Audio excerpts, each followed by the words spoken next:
여러분, 부동산 시장에 쉽게 말하면 변화가 있습니다. 지난 9주 동안 서울 아파트 값이 떨어지는 폭이 역대급의 연속이었거든요. 역대급으로 떨어지고 또 역대급으로 떨어지고 그 다음 주가 돼도 역대급으로 떨어지고 그 다음 주가 돼도 역대급으로 떨어지고 이게 9주 동안 일어났어요. 야, 이런 일은 한 번도 없었습니다. 역대급 하락폭을 가지고 계속 떨어지는 것은요 거의 없었습니다. 그런데 이번 주가 다릅니다. 이번 주가. 전주 대비해 보면 서울 아파트값 하락 감소율은 0.07%입니다. 쉽게 말하면 하락폭이 줄어들었다는 거예요. 역대급 하락폭에서 지금 이제 하락으로 바뀌었다는 뜻입니다. 그러면 얼마나 바뀌었을까? 바로 0.07%가 줄어들었습니다. 실질적으로 보면 말입니다. 지난해 11월 28일에 역대급 하락폭이 시작이 됩니다. 0.56%가 떨어졌습니다. 그러던 것이 9주째 쭉 빠집니다. 9주째. 12월 12일에는요. 0.65%가 빠졌고요. 12월 26일에는 0.74%가 빠졌습니다. 그러다가 올해 들어서서 1월 2일에는 0.67%로 쉽게 말하면 0.07%포인트가 줄어드는 겁니다. 실제 그래프를 보면 말입니다. 그래프를 보더라도 꺾이기 시작했습니다. 꺾이기. 지금 보시다시피 2022년 8월 23일 날 0.22% 상승한 이후로 줄곧 떨어졌거든요. 줄곧. 거의 내리막이 엄청납니다. 서울 아파트가 떨어지는 속도가 말입니다. 그러던 것이 지금 11월 14일 차 이게 보면 0.46이 떨어지기 시작해서 역대급이 시작이 되더니 9주 연속 떨어지다가 1월 2일 주는 0.67까지 지금 하락폭이 줄어들었습니다. 하락폭이 줄어든다고 해서 이게 집값이 안 떨어지느냐? 그렇게는 장담하기 어렵습니다. 그렇게는 장담하기 어렵지만 분명한 것은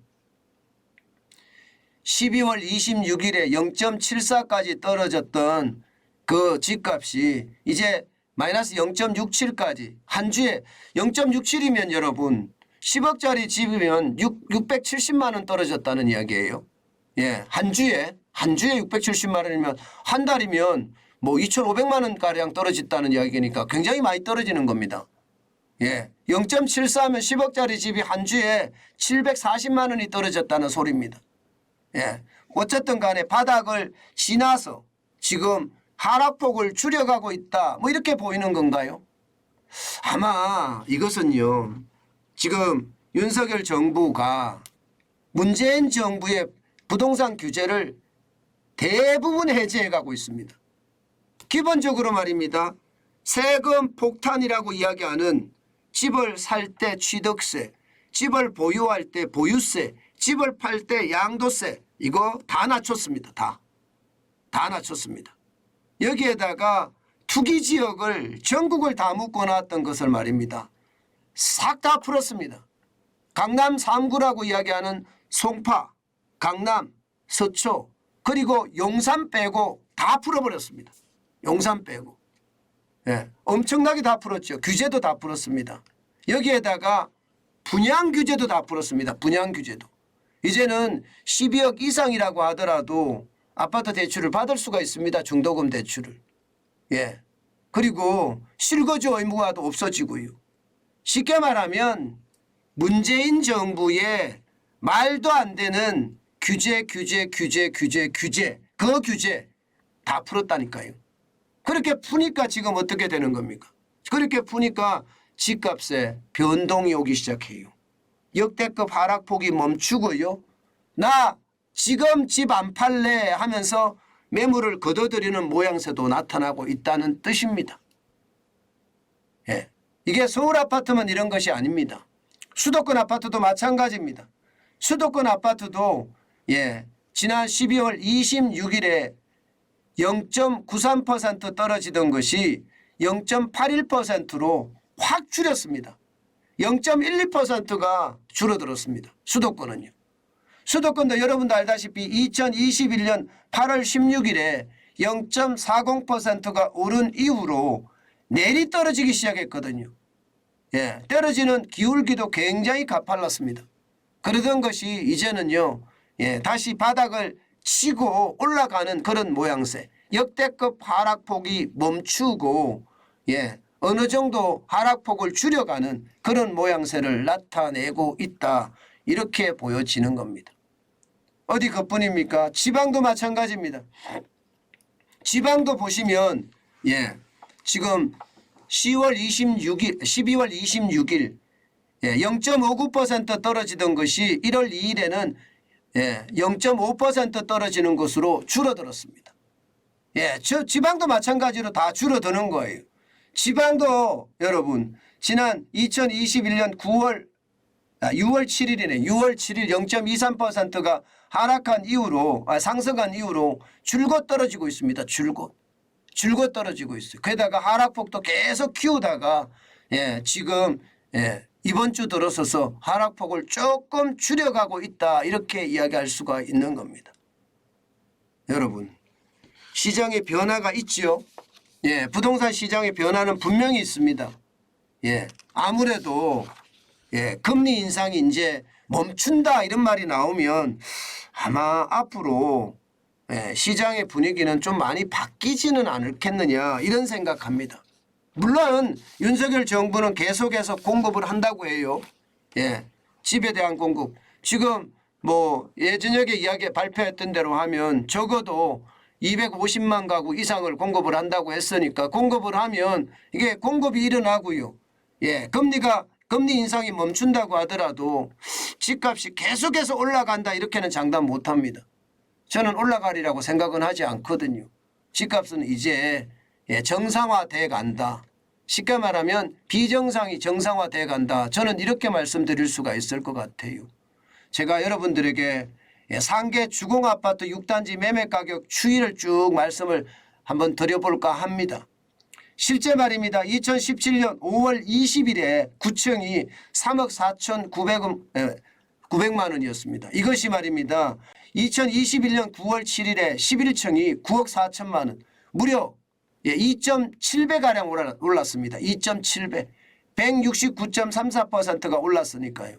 3억 4,900만 원이 5억 9,100만 원이 더 올랐습니다. 엄청나게 올랐죠. 그러던 것이 지금 떨어지기 시작해서 지난해 12월 2일에는 5억 2천만 원까지 떨어졌습니다. 5억 2천만 원까지. 거의 떨어진 수치로 보면 40%가 더 되나요? 40% 가까이 되나요? 굉장히 많이 떨어졌죠. 9억 4천만 원이 5억 2천만 원이 됐으니까 말입니다. 집값이 떨어지는 것 지금 흔한 일입니다. 지금 정부가 이야기했던 것처럼 이게 뭐 한꺼번에 왕창 떨어진다 뭐 이런 이야기 뭐 50%가 올랐는데 2% 3% 떨어진다 뭐 이렇게 이야기하는 것 그것은 아니라고 저는 보는 거죠. 아니라고. 지금 오르는 걸 보면 떨어지는 걸 보면 말입니다. 굉장히 빠른 속도로 떨어지고 있는 것도 사실이에요. 굉장히 빠른 속도로. 저는 이럴 때 말입니다. 우리가 반드시 봐야 될 게 시장을 보라는 거예요. 지금 12월 12일 기준으로 상계 주공 6단지 아파트가 5억 2천이잖아요. 그러면 5억 2천이라는 숫자는 2019년 11월 9일에 7층이 5억이었습니다. 그리고 2018년 9월 19일에 9층이 5억 4천이었습니다. 지금 값으로 보면 말입니다. 지금 2018년 정도로 돌아가 있습니다. 2018년 정도로. 아마 더 돌아갈 수도 있겠지요. 더 돌아갈 수도 있겠지요. 시장은 이만큼 말입니다. 많이 떨어졌다는 거예요. 지금 고점 대비해 보면 거의 40% 떨어진 곳이 참 많거든요. 제가 여러분들에게 계속 말씀드리고 싶은 것은 시장에 임장을 하셔라. 내가 가고 싶은 곳에 제가 만드는 이 그래프 같은 것을 만들어 놓고 시장이 얼마나 떨어졌는지 또 어떻게 변해가는지 보시면서 여러분들이 결정하시는 거 진짜 중요하다. 그 말씀 다시 한번 드립니다. 지금 집을 사라는 이야기는 아닙니다. 예, 시장을 계속 내 손바닥에 올려놓고 보라는 거예요. 예, 그래야지만이 내가 집을 살 때 집값이 진짜 떨어졌을 때 지를 수가 있거든요.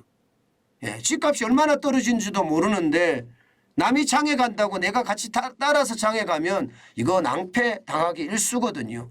저는 남들이 산다고 할 때 살 때는 이미 늦습니다. 예, 그 전에 우리는 임장을 해보고 시장에 내가 좀 비싸다고 하더라도 나는 집 한 채 정도는 가지고 있어야 돼. 그러면 시장을 굉장히 냉철하게 보는 거 중요합니다. 위기 때 내가 가고 싶은 아파트에 매물이 나옵니다. 예, 일반적으로 그렇잖아요. 예, 역세권의 대단지에 로얄동의 로얄층 이게 가장 좋은 아파트라고 제가 항상 말씀을 드립니다. 역세권의 대단지입니다. 로얄동의 로얄층이라고 제가 말씀을 항상 드리는 거예요. 이거 굉장히 중요하거든요. 이게 경기가 좋을 때는 여기에 집들은 안 나옵니다. 역세권의 대단지에 로얄동의 로얄층 안 나온다고요. 예, 그런데 경기가 나쁠 때 경제 위기 때는 이게 매물이 나옵니다. 이럴 때는 여러분 지독하게 쳐다보고요. 예, 시장을 계속 현장 답사 하면서 보시라는 얘기 다시 한번 말씀드립니다. 그리고 사고 안 사고는요. 예, 여러분들이 결정하시면 되는 거예요.